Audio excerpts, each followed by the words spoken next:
ఈశ్వరుడు చేసిన మహోపకారం ఏమిటంటే గత జన్మకి సంబంధించినటువంటి జ్ఞాపకాల్ని అమ్మ కడుపులోంచి బయటికి వచ్చేటప్పుడు జ్ఞాపకం లేకుండా తీసేస్తాడు.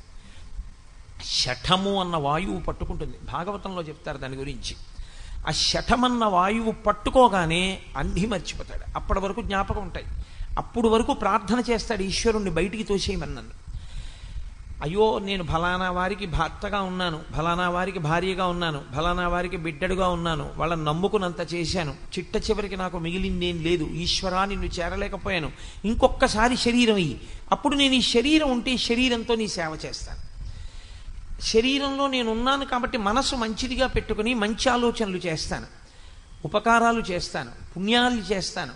కాబట్టి ఈశ్వరా ఇంకొక్కసారి శరీరం ఇయ్యి అంటాడు.